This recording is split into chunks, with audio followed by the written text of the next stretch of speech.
झूठ बोल रहे, महंगाई बहुत ज्यादा है, भाईचारा खत्म हो रहा है, मैं मोहब्बत बांटने आया हूँ। अरे मोहब्बत तो हमारे पहले से ही बहुत है, आप कौन सी नई मोहब्बत बांटने के लिए आए हो?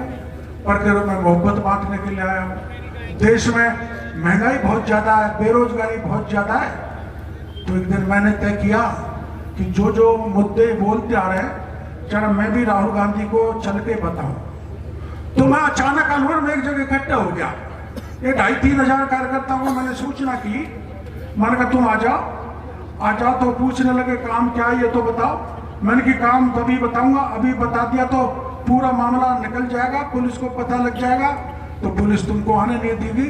हम राजगढ़ पहुंच गए, 3,000 आदमी पहुंच गए। राहुल गांधी जी दौसा की तरफ से दिल्ली आ रहे थे, हम दिल्ली की तरफ से दौसा की तरफ राहुल गांधी जी से मिलने चले।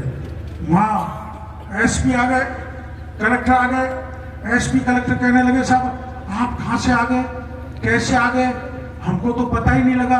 मैंने कि मैं वैसे ही आ गया जैसे आधी रात पे आमागढ़ पे चढ़ गया था और आपको हवा भी नहीं लग रही थी, वैसे मैं आ गया।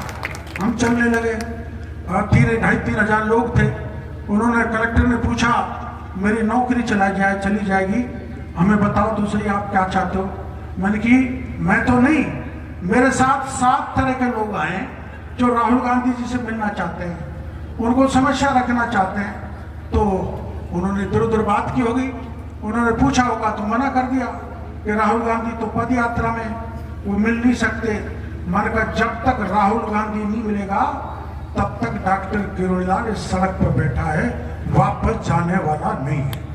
हम चलते गए, 13 किलोमीटर चलने के बाद ठंड हो गई, ठंड बहुत ज्यादा थी। तो राहुल गांधी का टेंट था, हम टेंट में घुस गए, रात का समय हो गया था।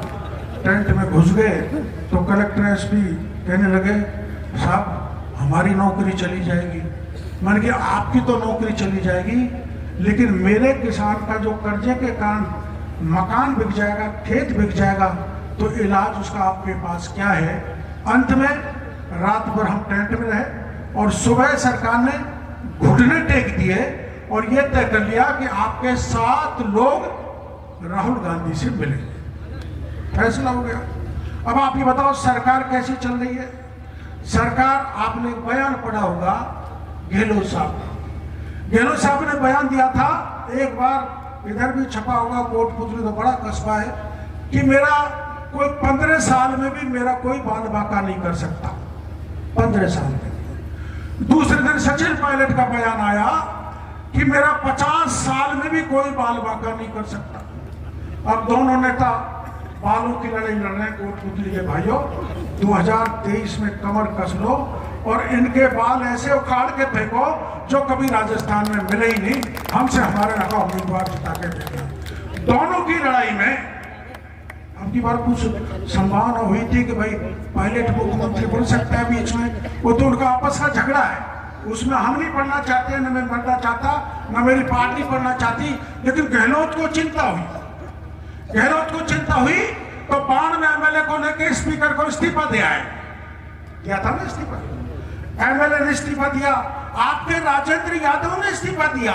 मैं कोटपुतली की धरती पे राजेंद्र यादव जी से पूछना चाहता हूं, जब आपने इस्तीफा दे दिया था तो किस नाते आपने 4 महीने तक मंत्री पद पे काम किया।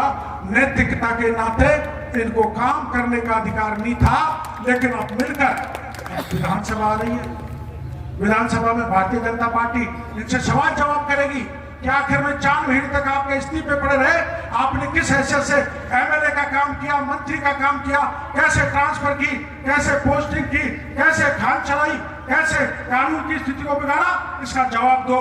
इनके पास कोई जवाब नहीं है, इसलिए चुपचाप जा रहे हैं, अपनी इस्तीफा ला रहे हैं, क्योंकि भारतीय जनता पार्टी इनके साथ विधानसभा में सवाल जवाब करेगी।